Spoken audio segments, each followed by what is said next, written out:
Bravo, nous sommes en train d'avancer dans notre formation pratico-pratique sur QuickBooks en ligne.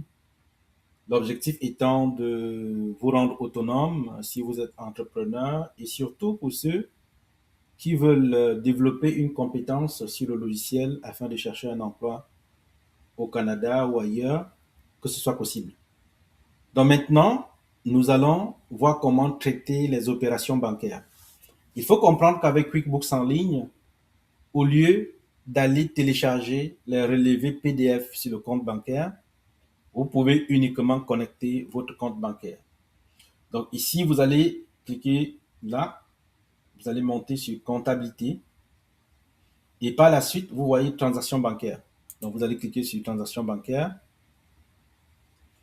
Et quand vous cliquez sur transactions bancaires, vous allez voir sur cette page toutes les transactions bancaires qui ont été téléchargées. Donc, je vais d'abord revenir vous expliquer ici. Quand vous voyez ici for review, donc ce sont des transactions qui doivent être revues. Ici, ce sont des transactions qui ont été déjà comptabilisées. Et ici, ce sont des transactions qui sont exclues. Donc, la première étape, je vais d'abord décocher ces transactions pour bien vous expliquer comment ça fonctionne. Une fois de plus, je vous dis, c'est la procédure qui est importante parce que quand vous serez face à 1000 transactions, 2 transactions, c'est la même façon de traiter. Donc, avant de continuer, pour ceux qui veulent faire leur paramétrage eux-mêmes, vous pouvez cliquer sur lier le compte. Quand vous cliquez sur lier le compte, vous allez voir la page qui va s'ouvrir. Une page va s'ouvrir et selon votre pays, ici c'est le Canada particulièrement, vous verrez la banque ou les banques proposées par QuickBooks. Donc, si votre banque c'est la Banque Royale du Canada, vous sélectionnez Scotia, ainsi de suite. Et quand vous allez cliquer dessus, ça va vous demander de saisir les mêmes informations que vous utilisez pour vous connecter sur votre banque avec les moyens de sécurité. Et une fois que vous avez connecté votre banque, vous aurez les transactions qui sont téléchargées ici. Mais en cas de doute, en tant qu'entrepreneur, allez voir quelqu'un de technique qui sait faire le paramétrage pour que cette personne puisse faire le paramétrage. Et si vous êtes au Canada, vous avez besoin que notre bureau fasse toute la configuration pour vous, parce que c'est un autre service. Vous pouvez appeler le 514 573 0232 514 573 0232. Envoyez un message sur WhatsApp aussi, on répond assez rapidement. Donc ici, on suppose que le compte bancaire est déjà lié, parce que je vous montre comment utiliser QuickBooks. Ce que vous allez faire maintenant, ce sont les traitements des transactions. Donc, cette partie, toutes ces transactions qui s'affichent ici, remplace le relevé PDF que vous aurez dû aller chercher sur votre compte bancaire. Donc, au lieu d'aller regarder le relevé, regarder la date, regarder la transaction, regarder le montant, faire la saisie, QuickBooks vous facilite la vie en téléchargeant toutes ces transactions directement dans votre QuickBooks en ligne. Mais attention, quand les transactions sont téléchargées ici, les transactions n'ont pas encore impacté vos états financiers. Donc, autrement dit, les transactions ne sont pas encore comptabilisées. C'est à vous de comptabiliser. On va prendre l'exemple avec une seule transaction et par la suite, vous pouvez répliquer sur d'autres. Supposons qu'ici, là, on est en train de vouloir comptabiliser une livraison.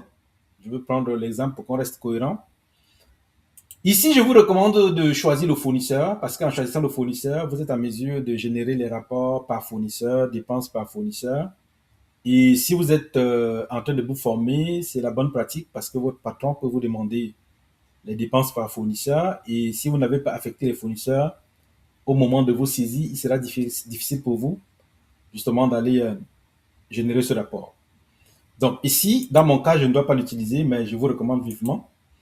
À ce niveau, on va venir choisir notre compte qui s'applique. Donc, on a dit, quand on était en train de faire notre facture, que c'était la location d'équipement. Pour garder la même logique, je choisis location d'équipement. Et vous verrez qu'ici, le compte, il y a l'astérisque, et la taxe, il y a l'astérisque. Et la manière de choisir la taxe ici, c'est la même manière, la même logique quand vous êtes en train de saisir une facture fournisseur. Sauf que cette fois-ci, vous êtes en train de saisir des transactions qui ont déjà impacté votre trésorerie, donc des transactions qui sont déjà passées sur votre compte bancaire. C'est la même logique. Donc, vous ouvrez votre liste de taxes, si c'est exonéré, est-ce que c'est 14,5, est-ce que, en fonction du taux de taxe qui s'applique justement sur votre facture ou sur votre transaction. Et par la suite, maintenant, Quand vous terminez, vous cliquez sur ajouter. Le système va vous ajouter la transaction dans QuickBooks. Mais par contre, il peut arriver que sur la même facture, il y a plusieurs services. Comment est-ce qu'on fait pour comptabiliser? Donc ici, on a répartition. Donc scission, répartition. Et quand vous cliquez sur répartition, vous avez maintenant cette page qui va s'ouvrir en plus. Si vous avez d'autres services, par exemple, entretien, si vous voulez ajouter d'autres lignes, vous ajoutez ici. Matériel roulant, comme je dis une fois de plus, essence, c'est de comprendre la procédure. Parce que j'aime beaucoup qu'on comprenne la procédure et non voir les chiffres qui s'affichent ou tout ce qui s'affiche. C'est la procédure qui est importante. Donc, dès que vous avez ouvert ici, vous allez maintenant ventiler vos montants selon ce qui s'affiche sur votre facture. Donc, ici, on a location. On suppose que la location ici, c'est 25 $. Voyez-vous? Quand vous allez cliquer, vous allez ajouter 25 $, vérifiez le solde ici en rouge, la différence. Donc, à chaque fois que vous allez saisir, puisque vous êtes en train de ventiler, vous allez saisir le montant, vous allez voir que votre écart va diminuer. Maintenant, ici, vous saisissez encore, bien sûr, en appliquant les taxes qui s'appliquent sur votre facture. Vous allez voir que l'écart diminue. Et maintenant, quand vous aurez saisi tous les montants, quand vous aurez ventilé tous les montants et que vous allez voir ici 0, 0, ça veut dire que votre ventilation est parfaite. Donc ici, je n'ai pas insisté sur la description, les taxes, parce que j'aimerais que vous compreniez la logique. Donc au fur et à mesure que vous mettez la facture, le montant ici, la taxe, peut-être d'autres sont exonérés, ainsi de suite. Le plus important ici, quand vous faites la ventilation, c'est que vous choisissiez le bon compte, vous mettez la description qui va vous faire comprendre le montant en fonction de taxes, mais vous allez vous assurer qu'ici en bas, à la fin, avant de cliquer sur diviser, ajouter ou repartir, ajouter, vous devez vous assurer que le solde ici, c'est 0. Parce que si ce n'est pas 0, QuickBooks ne vous laissera pas faire la saisie. Donc maintenant, on va retourner dans notre cas de figure où il n'y a pas plusieurs transactions, il y a juste location d'équipement. Quand vous avez terminé ceci, vous cliquez sur ajouter. Votre transaction désormais est comptabilisée dans QuickBooks, donc dans les états financiers. Et pour savoir si la transaction est bien comptabilisée, vous allez cliquer sur catégoriser. Voyez-vous? Voici 70,09 dans catégoriser dans le compte location, donc c'est parfait. Si vous avez fait une erreur, ce n'est pas la fin du monde, vous cliquez sur annuler. Quand vous allez cliquer sur annuler, la facture ou la transaction va revenir dans la partie à traiter. C'est ça la logique. Et maintenant, puisque vous voyez ici les règles ici ont été appliquées. Pourquoi? Parce que les règles ont été créées. Dans ce cours, l'objectif, ce n'est pas de vous montrer l'automatisation, mais de vous expliquer pourquoi il y a des règles.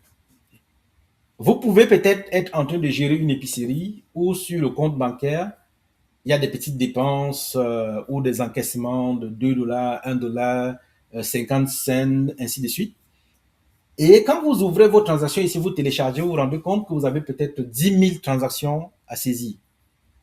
Alors, est-ce que vous devez demander à votre comptable, votre technicien comptable, commis comptable, de passer beaucoup d'heures à saisir ces 10 000 transactions?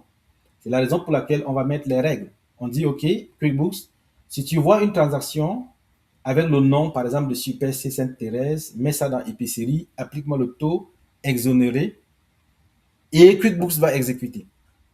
Et on peut aller loin en faisant une automatisation complète. Ici, c'est une semi-automatisation. Donc, on a demandé à QuickBooks, si tu vois Super C Sainte-Thérèse, mets dans épicerie, mets exonéré, mais laisse-moi quand même faire la revue manuelle. C'est pour ça que ça s'affiche ici. Mais dans votre cas, si vous avez peut-être 20 000 transactions en une semaine avec des petits montants, est-ce qu'on voudrait que le comptable, est-ce que vous-même, vous voulez mettre autant de temps dessus pour traiter? Parce que c'est 1 sou, 2 sous, 2 $. Non. Alors, on va faire l'automatisation complète en ajoutant la règle. Et maintenant, on dira à QuickBooks en ce moment, si tu vois Super C, Sainte-Thérèse, mets-moi ça dans l'épicerie, exonéré et comptabilise-moi ça automatiquement. Donc, ça veut dire que toutes ces transactions de 1 $, 5 $, 2 cents, vous n'allez même plus voir. QuickBooks va s'occuper à comptabiliser tout dans le système.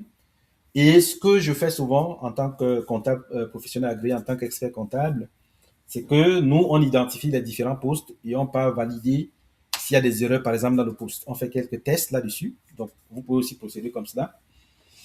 Et une fois toutes ces transactions comptabilisées, vous êtes bien. Donc ici, puisqu'il y a la règle, vous n'avez plus rien à faire parce que QuickBooks a détecté que vous avez demandé de faire ceci et QuickBooks a respecté vos ordres. Vous allez tout simplement cliquer sur Ajouter, Ajouter, Ajouter. Et par la suite, vous viendrez ici dans Catégoriser pour vérifier si vos transactions sont bien ajoutées. Donc vous voyez bien que les 4 transactions sont dans la partie catégorisée. Ça veut dire que c'est comptabilisé dans mon QuickBooks en ligne. Donc ça a impacté justement mes états financiers. Donc, en résumé, quand vous entrez dans le système, ici nous sommes dans le logiciel de formation, mais quand vous serez dans votre logiciel entreprise, vous allez voir ici lier le compte, au compte lié.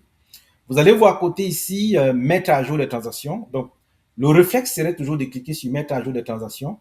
Parce que quand vous cliquez sur mettre à jour des transactions, QuickBooks va chercher les nouvelles transactions sur le compte bancaire pour les télécharger ici. Donc, vous devez avoir tout ici. Et maintenant, l'autre réflexe sera de cliquer et de traiter comme je vous ai dit. Et quand vous allez finir maintenant et que vos transactions seront conciliées, vous allez voir que le montant qui est ici sera identique au montant qui est ici. Mais puisque nous sommes dans notre logiciel de formation, le plus important pour vous maintenant, c'est de comprendre comment comptabiliser les transactions à partir des opérations téléchargées sur le compte bancaire. Et cette option-ci, une fois de plus, remplace le relevé bancaire que vous aurez dû aller télécharger sur votre compte bancaire. Et ça vous facilite la vie parce que si c'est le document PDF qui est en face de vous, il faudrait premièrement regarder la date, mettre dans le système, regarder le libellé, mettre dans le système, regarder maintenant le montant, mettre dans le système. Or ici, toutes ces informations sont déjà là et vous faites juste des vérifications pour corriger. Comme je disais tantôt, s'il y a une erreur, vous cliquez ici, ça va annuler la transaction. Vous viendrez ici encore, vous allez voir encore la transaction et vous pouvez maintenant reprendre la saisie, corriger tout. Et la bonne pratique, c'est que quand vous terminez, ajoutez-vous toujours une pièce justificative ici, c'est important. Ajoutez une pièce justificative avant de sauvegarder. Donc, par la suite maintenant, je vais vous montrer comment initier le rapprochement bancaire ou la conciliation bancaire dans QuickBooks en ligne après avoir saisi vos transactions. Merci.